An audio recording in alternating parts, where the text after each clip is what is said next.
With music, what we can do is actually recreate the way that we experience time through taking something that doesn't have a linguistic meaning necessarily and throwing someone into it, having it rush over someone like a waterfall.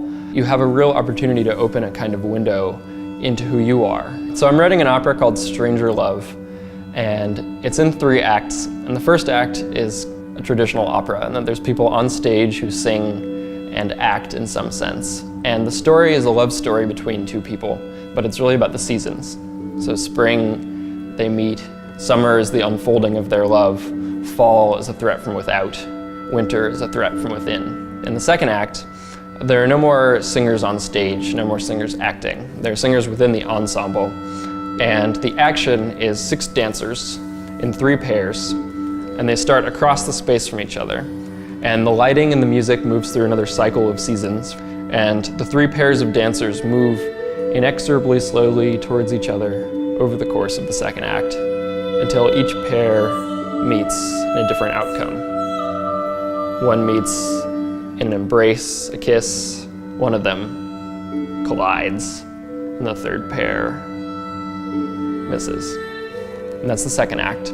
And then the third act, there are no more people visible at all. There's the musicians, but no singers, no dancers.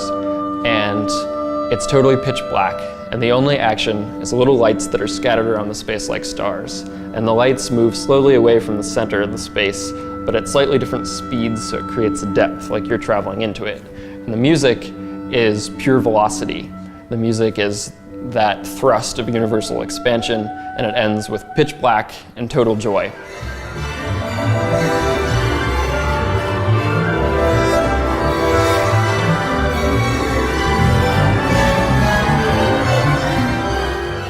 So that's the structure of the opera, and the architecture is that it's essentially Plato's Symposium, where the first act represents love on a human scale, in a human time frame, like Alcibiades' speech. The second act is Aristophanes' speech, archetypal human love, and the third act is divine love, Socrates' recounting of Diotimus' speech.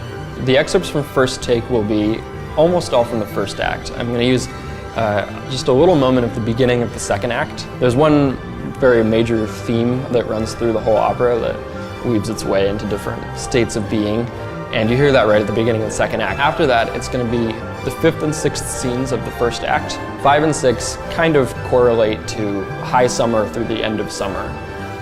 I feel like a lot of what I'm interested in with music is not necessarily